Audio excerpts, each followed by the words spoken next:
What's up, guys? NJ Sullivan here, and welcome back to my vlog. I know I haven't done one of these in a little bit. We were at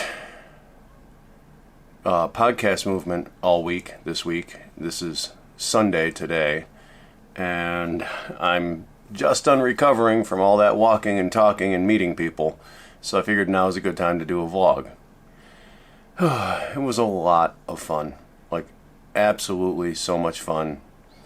Met a lot of really great people. Got to meet some fellow audio drama producers and writers and actors.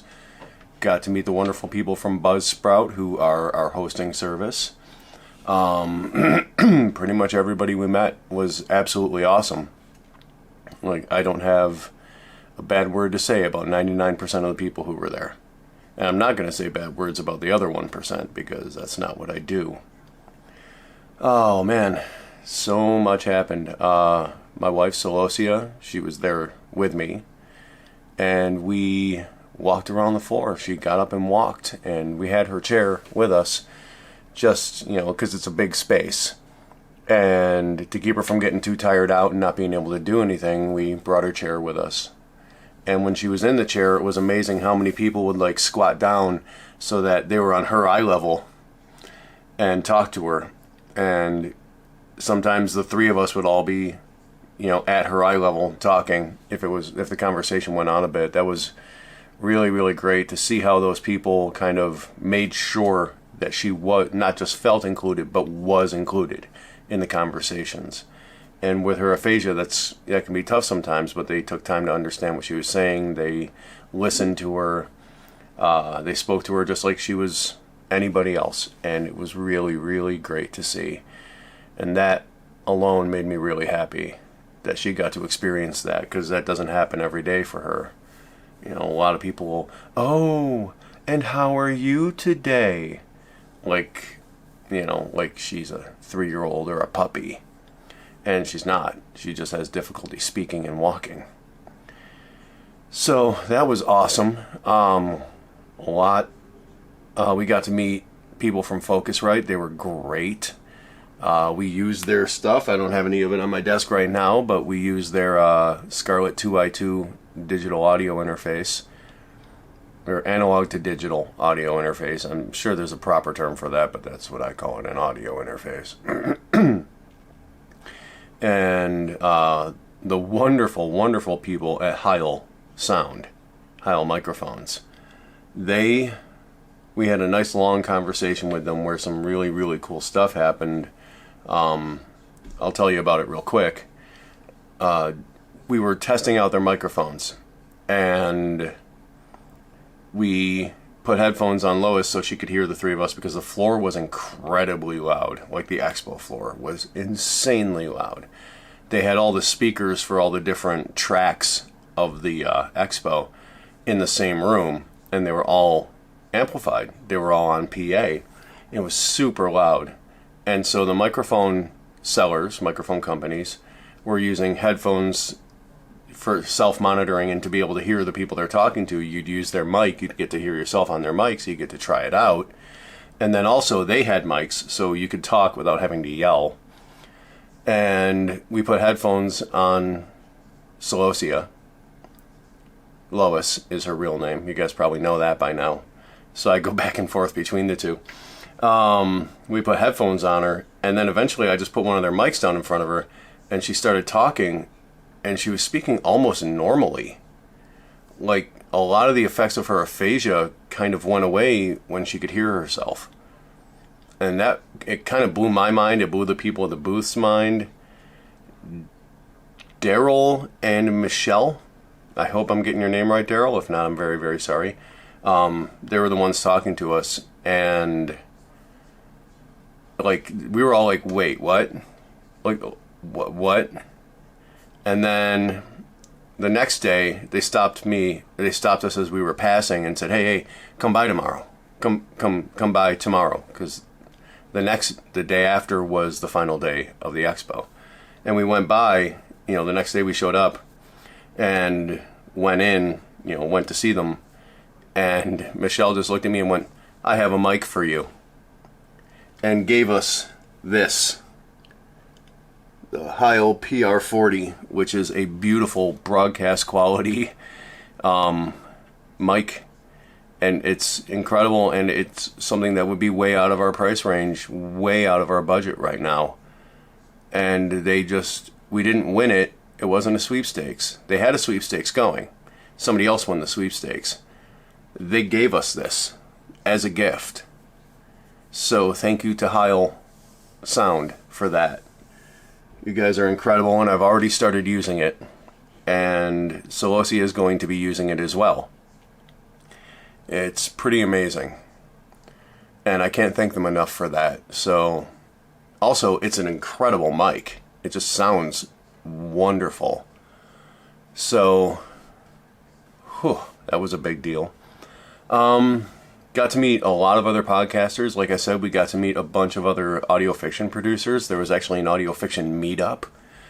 And we got to hang out with them in, once again, a very loud space.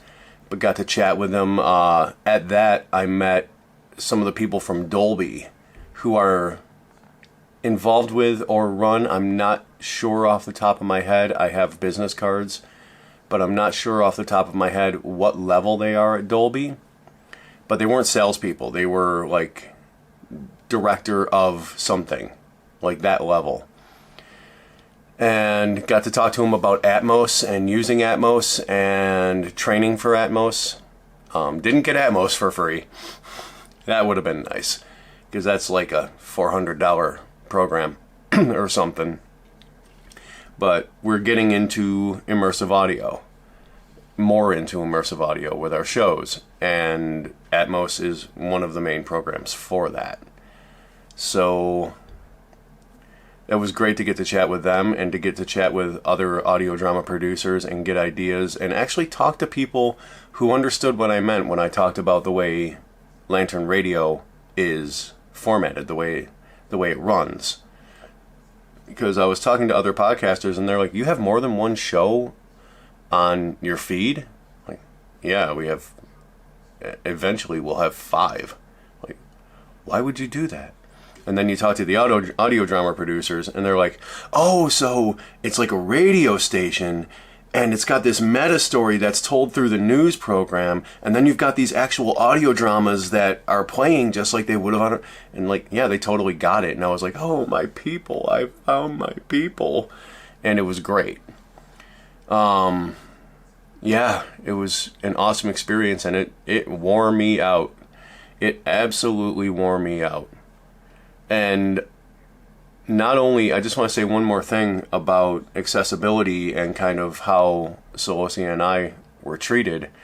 The hotel and all the staff of Podcast Movement were great to us, making sure we had what we needed. At one point, some of the handicap accessible doors were not working. Like you hit the button and nothing happened. And the hotel staff at the Gaylord Resort in Denver were absolutely aghast that it wasn't working. They're like, oh my God, this is awful. We are so sorry. We will get this fixed. And it got fixed real quick. So I know there's like legal stuff that goes into that, but the way they reacted, they didn't just go, oh, okay, we're going to get this fixed. They were like, we are so sorry. We are so sorry. And we weren't even staying in the hotel. We weren't even guests of the hotel. We were just guests of the conference. And they were so kind to us about just everything, making sure that there were we knew where the handicap accessible bathrooms were, letting us park Lois's wheelchair, in a safe place when she wanted to get up and walk around, so we didn't have to go all the way back to the truck and unload it and put it in the truck. It was just really, they handled it very, very well. And I appreciate that. The more I deal with accessibility issues with her, limited mobility, the more I appreciate people who at least do the bare minimum, but also the people who go way above the bare minimum. So I just wanted to give them a shout out for that.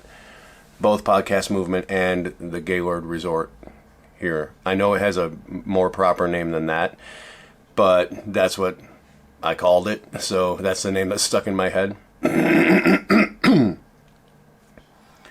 It's Gaylord Resort and Hotel Denver or something like that. I'm not exactly sure. But yeah, as you can hear, my voice is still recovering from that because it was a lot of talking.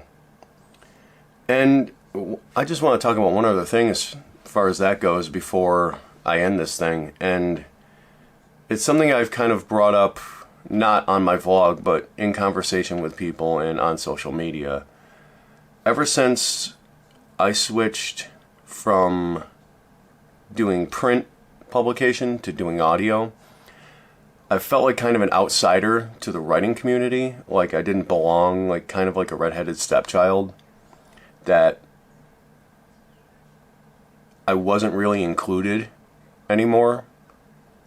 And now with the audio drama people especially, and meeting them in person and getting to talk to them, it really, I felt like I was among peers again. And maybe that's the thing. Maybe writers aren't my peers anymore because I've moved on to do something different. Not better or worse, just different. So that's kind of a heavy thing to think about because I've been so involved in the writing community for over a decade now, to kind of think about not, excluding the writers who are friends, actual friends. I don't really have a whole lot in common with most writers anymore. We don't have the same struggles. And talking to people who do have the same struggles, who when you make a reference to your phone vibrating on your desk in the middle of a recording, they make the same face you'd make, which is, oh. And, I feel like I found a community where I belong again. And that's a good thing, I think. Anyway, just wanted to do a little vlog. I'm going to be posting this one pretty quick because I haven't posted one in a while. So I'm not going to give the week after. And yeah, we'll see how all of this goes. And I'm back to work. I've written 2 new scripts for Lantern News. I'm going to be working on writing a 3rd one today and hopefully getting some recording done today. And then we move on. There's going to be more Lantern News, but there's more other stuff coming too, I promise you that. And hopefully announcements coming soon. Of big things, or relatively big things. Big things for us, definitely. So yeah, that's going to be it for me. And until next time, take care of yourselves, take care of each other, and I'll talk to you guys later. Bye-bye.